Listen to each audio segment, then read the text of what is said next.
तो चलिए दोस्तों प्रश्नावली 8.1 का क्वेश्चन नंबर 2 को सॉल्व कर लेते हैं। दोस्तों क्वेश्चन नंबर 2 आप लोग को स्क्रीन पर दिखाई दे रहा होगा, ठीक है। कर कि आकृति 8.13 में tan p माइनस काट r का मान ज्ञात कीजिए, ठीक है। यानी आकृति दे दिया, उसमें से कह दिया है कि हमको tan p माइनस काट r का मान ज्ञात करके दिखाइए, ठीक है। चलिए क्वेश्चन नंबर कौन सा है? क्वेश्चन नंबर दूसरा है, ठीक है। कौन सा? क्वेश्चन नंबर दूसरा, ठीक है। चलिए पहले नंबर आकृति क्या दे दिया उसको देख लेते हैं। तो आकृति कुछ इस प्रकार से बनाया हुआ है, ठीक है। एक समकोण त्रिभुज कुछ इस प्रकार से बनाया हुआ है, ठीक है।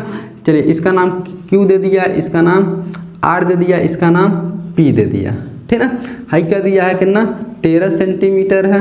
हाइट कितना का दिया है? 12 सेंटीमीटर है। हाइट इसको नहीं दे दिया। हमसे क्या ज्ञात करवा रहा है?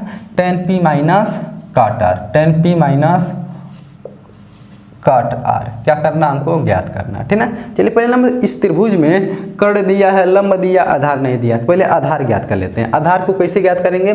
फिर वही पाइथागोरस पर में लगाएंगे, ठीक है। तो लिखेंगे समकोण त्रिभुज किसमें? पी क्यू आर में। क्या लिख लेते हैं? समकोण त्रिभुज, समकोण त्रिभुज पी क्यू आर में, ठीक है।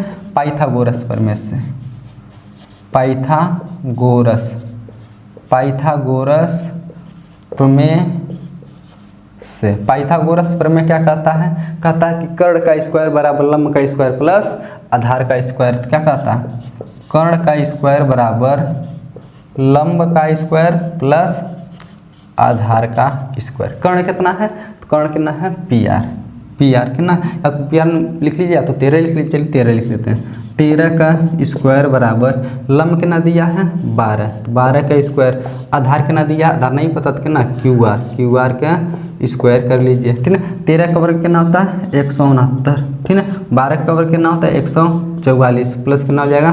क्यू आर का स्क्वायर। 144 को उधर ले आइए, कितना हो जाएगा? 169 माइनस 144, इधर प्लस है तो इधर आकर के माइनस हो जाएगा, बराबर कितना हो जाएगा? इधर क्यू आर का स्क्वायर, ठीक है। चलिए इसको क्यू आर को पहले लिख लीजिए। क्यू आर का स्क्वायर बराबर 169 में से 144 घटाएंगे, कितना बचेगा? 25 बच जाएगा, ठीक है। कितना बचेगा? 25 बचेगा। तो क्यू आर बराबर कितना बच जाएगा? उधर भेजेंगे स्क्वायर को, तो कर्डिम कितना हो जाएगा? 25 हो जाएगा। अच्छा बताइए, कर्डिम 25 हो गया तो 25 का वर्गमूल निकालेंगे, कितना हो जाएगा? क्यू आर बराबर कितना हो जाएगा? तो 5 हो जाएगा, क्योंकि 25 किसका वर्ग होता है? 5 का वर्ग होता है, ठीक है। कितना मिल गया? क्यू आर मतलब बराबर कितना मिल गया? 5 सेंटीमीटर। ये कितना हो गया? 5 सेंटीमीटर आ गया, ठीक है। अब हमसे इसमें क्या ज्ञात करवा रहा है? कह रहा कि tan p माइनस काट r ज्ञात कीजिए, ठीक है। चलिए ज्ञात क्या करना है?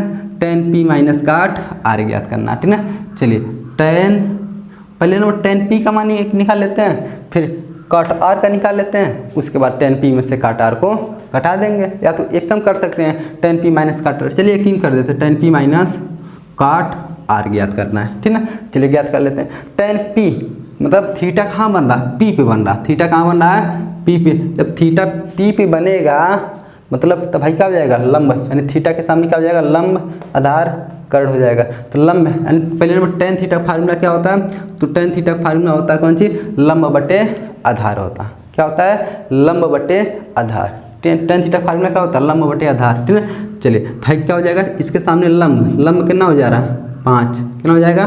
5 बटे आधार कितना हो जाएगा? तो आधार हो जाएगा 12, 5 बटे 12 माइनस कॉट आर, ठीक है। हाँ चलिए फार्मूला लिख लेते हैं हम क्या लिखे? tan थीटा फार्मूला क्या होता है? लंब बटे आधार होता है, ठीक है। लेकिन tan का उल्टा काट होता है। कॉट थीटा फार्मूला कितना हो जाएगा?